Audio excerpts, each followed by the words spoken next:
Dime cuándo. Sí. ¿Ya? Yeah. Okay. Hi, good afternoon. Today we are talking about cartilaginous fishes.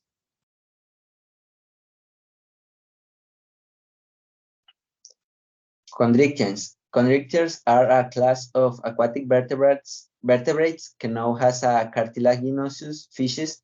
A name that refers to their skeleton is made of cartilage, unlikely humans who have bone skeletons. Next.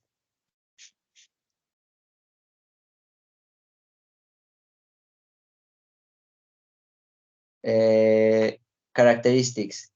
The teeth are not fixed to the sharks and are replaced by new ones continually and quickly. This allows them to always have new teeth.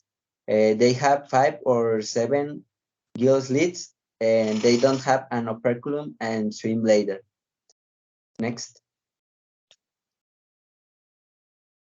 Chondrichthyes are divided in 2 groups, one of which is the subclass Nocelachi. This is the most important class for me, and this includes the normal sharks. They have a cylindric body and the rays have a flared shape. Sharks have their mouth in the front of her head, and the rays have their mouth in the ventral part of the body. Next. Superorder Selachimorpha, characterized by the absence of an anal fin, nictitated membrane, or subordinal shells in the skull. Squamorphia are divided in 4 orders, and is the Exanchimorphos, Squalimorphos, Squatiniformes, Pristoporiformes. Next. The superorder Galeomorphi is a superorder of cartilaginous fishes, which includes all modern sharks, except the top shark and its relatives, are divided in 4 orders: Heterodontiformes, Orectolobiformes, Laminiformes, and Carachariniformes. And that is all for my part.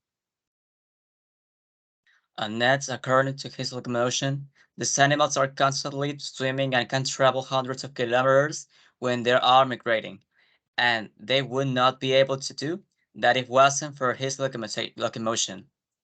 And the orientation of his body is the most important factors in his locomotion.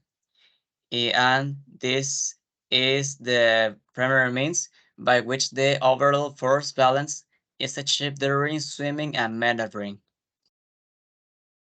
Next to his reproduction, this consists of an internal fertilization, and this ensures that energy spent effects are not consumed by other animals, and that the energy allocated to the reproduction is passed to the embryos and not wasted.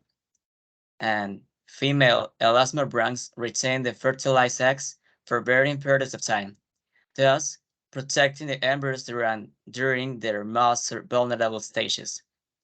And the young of both oviparous and viviparous forms hatch fully developed as miniature copies of the adult.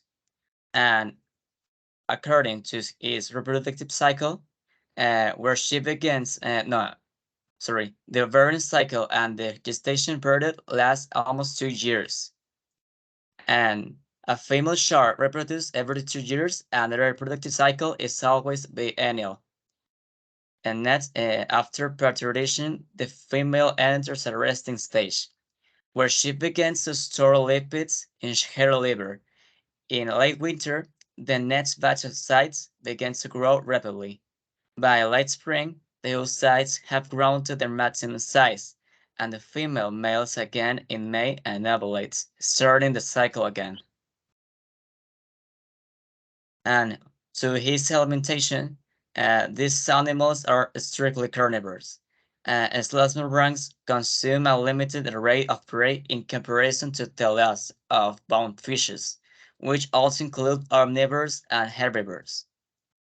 However, there is a wide range of prey consumed by elasmobranchs, ranging from small plankton to whales.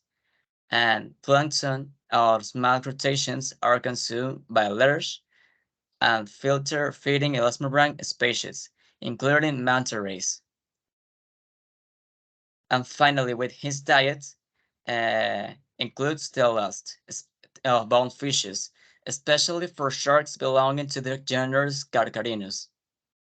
Many pelagic sharks feed on squid, and the demersal sharks often feed on octopus. What is according to cephalops also are common prey eaters, and large sharks occasionally consume vertebrates other than fish. Yeah, birds have been found in the stomachs of both sharks and may compose of a large part of the diet of tiger and white sharks. And that's it all. Corta.